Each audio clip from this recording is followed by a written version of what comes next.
Assalamualaikum warahmatullahi wabarakatuh. Berjumpa lagi dengan saya Indri selaku dosen di mata kuliah Perencanaan Ekonomi. Nah, kali ini kita pada pertemuan keempat dan kita akan membahas terkait konsep perencanaan serta kaitannya dengan SDGs. Baik, langsung saja kita membahas terkait konsep-konsep perencanaan untuk pembangunan wilayah. Nah, di sini ada 8 tokoh dan tentunya masih ada banyak tokoh-tokoh lainnya yang mungkin tidak saya masukkan ke dalam video pembelajaran ini. Nah, di sini mulai dari Walter Isran sampai dengan Ruslan Diwiyorno. Semua ini adalah tokoh-tokoh yang membahas terkait apa sih itu perencanaan dan konsep perencanaan dalam wilayah. Ketika kita rangkum dari masing-masing definisi yang terdapat dalam kalimat-kalimat yang disampaikan oleh tokoh-tokoh ini, kita dapat melihat bagaimana faktor penyebab terbentuknya wilayah, bagaimana bentuk ruang dalam suatu wilayah, sampai dengan ada yang namanya polarization effect dan trickle down effect.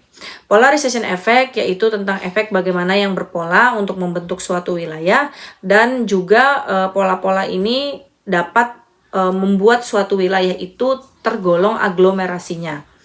Nah, ketika kita membahas penjelasan-penjelasan dari apa itu perencanaan yang lainnya, di sini saya juga meng-highlight dari teori Walter Christeller. Jadi teori ini menjelaskan tentang bagaimana pengembangan wilayah yang berpusat pada kegiatan-kegiatan yang ada di kota. Nah, dalam pertemuan di minggu yang lalu, kita juga membahas bagaimana sih bentuk desa yang dikategorikan desa membangun ya teman-teman. Nah, desa yang membangun itu dikategorikan melalui indeks pembangunan desa adalah desa yang memiliki pasar-pasar modern. Nah, kalau yang disampaikan oleh Walter ini juga apa itu kegiatan yang berpusat ya di suatu wilayah. Nah, ini adalah wilayahnya, dia sebut wilayah perkotaan. Nah, wilayah-wilayah perkotaan ini yang juga sebagai pusat utama kegiatan ekonomi, dia memiliki pasar, ada kegiatan sektor jasa, dan sektor-sektor perekonomian yang lainnya. Sehingga dikategorikan perencanaan itu dapat dimulai dari wilayah perkotaan. Nah, selanjutnya kita juga membahas terkait prinsip utama dalam perencanaan wilayah. Terdapat di sini 7 prinsip ya teman-teman. Prinsip yang pertama yaitu the principle of vertical utility, dalam artian berarti semua yang terhubung dari atas ke bawah atau bawah ke atas, dia berpusat hingga sampai dengan ke daerah, ini harus berkoordinasi secara langsung. Lalu ada yang namanya principle space of time continue, di mana prinsip-prinsip ini memberikan kerangka waktu dalam mengembangkan suatu wilayah. Ingat kalau di pertemuan minggu lalu saya juga membahas tentang perencanaan itu kaitannya adalah dari ruang dan juga waktu, sehingga dapat menghubungkan apa sih yang dibutuhkan dalam waktu yang di masa yang akan datang, dan apakah tersedia dalam perencanaan ruangnya. Kemudian ada juga principle of horizon spatial utility. Nah, kalau di spatial utility kita dapat mengetahui subsistem yang kemarin kita bahas tentang bagaimana hubungan subsistem antara subsistem yang lainnya, atau hubungan sistem dengan sistem yang lain, atau hubungan subsistem dengan sistem yang lainnya. Nah, perencanaan subsistem yang horizontal ini adalah perencanaan wilayah dimanapun dan tidak dapat untuk dilakukan secara yang terpisah. Jadi harus ada hubungan antara sistem ke sistem yang lainnya maupun sistem terhadap subsistem. Lalu ada principle of comprehensive development, dalam artian berarti konsep developmentnya yang harus terhubung antara satu wilayah dengan wilayah lain. Lalu principle of community development, penting yang ada yang namanya komunikasi antar sesama masyarakat, peran community village yang seperti di pertemuan pertama ya yang sudah kita bahas. Lalu ada principle of equilibrium between social desirability dan juga ekonomi. Nah, karena yang namanya kegiatan dalam suatu wilayah itu ada yang namanya kegiatan ekonomi, kegiatan sosial, serta kegiatan lingkungan dan berbasis dengan kesehatan. Nah, kegiatan-kegiatan ini yang harus menyeluruh terhadap ke semua wilayah yang akan dibangun, dan kegiatan-kegiatan ini juga harus menjaga keseimbangan. Terakhir adalah prinsipal ecological equilibrium, tentang bagaimana hubungan antara ekonomi dan juga environmental ini terjadi kesinambungan dan tidak saling merugikan satu sama lain. Nah, sekarang kita melihat kepada peta ya, teman-teman bisa lihat di sebelah sini ada peta perencanaan dalam menghadapi tantangan. Ada keywordnya yang dikatakan the regional plan as a central design and coordination instrument of the regional planning. Sehingga harus ada yang namanya perencanaan wilayah yang mendasar terlebih dahulu. Nah, nanti ketika sudah ada wilayah yang direncanakan sebagai wilayah dasar, maka wilayah-wilayah di sekitarnya menjadi wilayah-wilayah penopang. Dan di situ bisa dilihat ada beberapa lingkaran-lingkaran yang menjadi wilayah-wilayah penopang. Namun juga ada lingkaran orange yang dapat teman-teman lihat dia menjadi wilayah yang utama. Nah, kemudian bagaimana sih peran perencanaan wilayah untuk menghadapi tantangan tersebut? Dengan adanya perencanaan, kita bisa tahu bagaimana instrumen utama yang harus kita sediakan dalam membangun suatu wilayah. Kemudian menetapkan tujuan dan prinsip pengembangan tata ruang, dan kemudian ada strategi pengembangan tentang visi dan misi arah bagaimana wilayah tersebut dikembangkan ke depannya, dan yang terakhir adalah instrumen untuk mengatur pemanfaatan ruang. Nah, selanjutnya lagi kita dapat lihat ada yang namanya teori lokasi, Bertrand, lalu ada list cost, lalu ada market area theoritis. Nah, teori-teori ini dapat kita jabarkan satu persatu ya terhadap apa itu peran perencanaan. Bertrand theoritis yaitu tentang analisis pemilihan lokasi kegiatan ekonomi yang berkemampuan untuk membayar sewa tanah. Jadi dalam lokasi ini dipilih di wilayah-wilayah yang berbeda dengan harga sewa yang berbeda juga, tapi tetap untuk menjalankan kegiatan ekonomi yang sama. Lalu ada yang namanya least cost theory, yaitu teori yang menjelaskan tentang industri yang didasarkan pada biaya minimum. Jadi dibukanya suatu wilayah dengan konsep biaya minimum yang rendah. Nah, kemudian ada yang namanya market area, di mana pemilihan kegiatan ekonomi akan berpusat pada wilayah tersebut. Kemudian kita bahas lagi tentang teori lokasi of teori Weber. Nah, ini yang lumayan terkenal ya teman-teman. Jadi kalau anak perencanaan yang udah ngambil mata kuliah perencanaan wajib tahu banget nih teori ini. Yaitu Alfred Weber yang menjelaskan tentang bagaimana dasar teori perencanaan merupakan prinsip yang meminimalisir biaya. Jadi hampir sama seperti teori least cost tadi. Nah, Weber juga menyatakan setiap lokasi industri itu tergantung pada biaya total untuk industri tersebut. Namun sebisa mungkin harus mendasari dari prinsip transportasi dan juga tenaga kerja, dan tadi kembali kepada prinsip awal yaitu lebih kepada rendah biaya. Nah, ada beberapa wilayah-wilayah industri yang dirancang juga di Indonesia. Teman-teman bisa lihat ya, di situ ada Jababeka, ada Cikarang Dry Port. Lalu lokasi kawasan lainnya ada di industri Jababeka yang juga tidak jauh dari lokasi tol. Jadi sehingga dalam hal transportasi untuk menuju ke wilayah industri itu jauh lebih mudah, serta tenaga kerja yang mau pergi ke wilayah industri itu juga jauh lebih mudah. Nah, kemudian kita bahas lagi terkait teori lokasi pertanian. Nah, di Indonesia ini ada beberapa wilayah-wilayah pilihan untuk lokasi pertanian.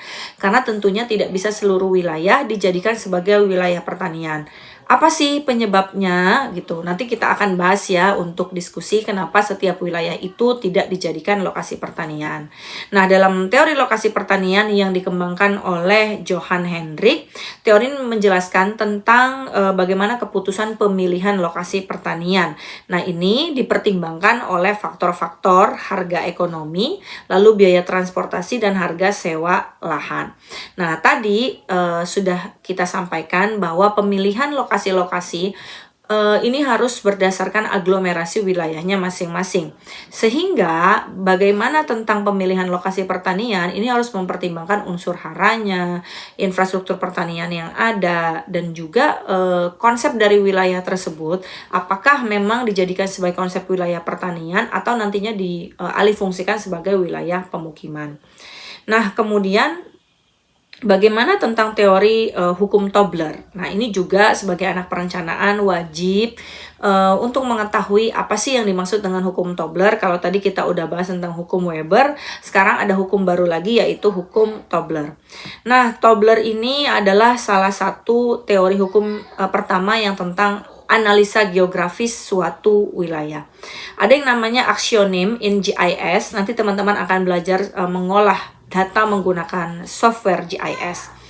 Nah, menurut Tobler, everything is related. Jadi antara satu wilayah ke wilayah yang lain itu ada relasinya. Lalu antara satu sistem ke sistem yang lainnya ada relasinya. Dan Another way of prefacing it would be to state that distant decay is the theoretical basis of spatial analysis. So this is about the spatial analysis. Spatial analysis is about how to manage some region and then the other region will connect to the other region. Nah, dan ini harus ada interpolarisasi, harus ada spatial autokorelasi untuk pengukuran bagaimana suatu wilayah itu ditetapkan sebagai wilayah aglomerasi atau wilayah-wilayah tempat pergerakan perekonomian. Dan terdapat beberapa fenomena dalam studi ini ya, yaitu tentang mempelajari bagaimana geographical ini saling memberikan relasi satu sama lain dan is not necessary consistent over time. Terkadang dia tidak bisa keterhubungan dalam jangka waktu yang lama. Karena ada yang namanya perubahan perencanaan, konsep perencanaan, pertambahan penduduk, sehingga the effect of the distant things fall as a distance increase but never goes to zero. Tapi tidak pernah membuat teori perencanaan itu atau konsep perencanaannya kembali ke nol. Bahkan ini lebih kepada konsep-konsep pengembangan. Nah, teman-teman bisa lihat di grafik yang di sebelah ya, beberapa jenis spasial autocorrelation dimensi sosial, ada yang dimensinya ekonomi, dan yang terakhir ada dimensi lingkungan. Nah, ini ada basis-basisnya karena memang setiap wilayah, sekali lagi saya sampaikan, ada wilayah yang lebih berfokus kepada kegiatan ekonomi, ada wilayah yang memang berfokus ya kepada sektor-sektor lingkungan, ada juga yang hanya berfokus kepada sektor atau kegiatan sosial. Nah, ada lagi teori pertumbuhan wilayah tentang central dan trickle down effect. Kalau teori sentral, berarti pertumbuhan yang ada di kota ini tergantung spesialisasinya dalam fungsi pelayanan masing-masing perkotaan itu menjadi apa. Atau pelayanan yang ada di perkotaan oleh daerah di sekitarnya akan menentukan kecepatan pertumbuhan di kota. Nah, jadi wilayah-wilayah yang di sekeliling itu dapat menentukan bagaimana keberlangsungan wilayah yang di kota. Kalau trickle down effect, justru malah kalau teman-teman lihat ya, ada gelas yang terisi dari atas ke bawah. Sehingga gelas itu nanti akan menentukan bagaimana posisi-posisi yang ada di bawahnya. Ketika yang di atas sudah terisi penuh, maka nanti yang di bawahnya juga akan mengikuti pengisiannya. Lalu ada teori pertumbuhan juga dari teori spread effect dan backwards. Nah, teori-teori ini yang menggambarkan tentang kalau yang spread ya, kita dapat katakan bahwa perkembangan untuk membawa arah perencanaan kepada pengaruh sebab akibat dari satu wilayah ke wilayah yang lain, lalu bagaimana permintaan faktor-faktor produksi dapat menumpuk di area satu dengan area yang lainnya. Nah, itu yang terkait backwards effect. Nah, kalau yang backwards effect ini memang harus dikaji terlebih dahulu tentang faktor-faktor apa saja yang jadi penyebab perekonomian di suatu wilayah itu dapat tumbuh, atau faktor-faktor apa saja kita dapat menentukan kenapa bisa terpilih wilayah ibu kota baru atau tadi wilayah-wilayah hasil pemekaran. Nah, ada lagi kawasan-kawasan lain yaitu kawasan agropolitan dan kawasan pinggiran. Terkait kawasan agropolitan, ini adalah pengembangan dari konsep pedesaan yang ada. Dan agropolitan ini harus memiliki kawasan perekonomian yang berskala besar, lalu mempunyai keterkaitan ke masa depan, serta apa yang terjadi di masa lampau, memiliki dampak spasial untuk perekonomian yang juga sangat besar, lalu memiliki produk unggulan serta prinsip efisiensi dalam perekonomian, yaitu tentang teori less cost effect. Nah, kemudian ada teori tentang pusat pinggiran. Wilayah pusat pinggiran adalah wilayah-wilayah yang menopang tadi wilayah kota, namun juga menjadi pergerakan dalam perekonomian. Pergerakan ini ditentukan oleh keadaan desa yang ada di sekitarnya.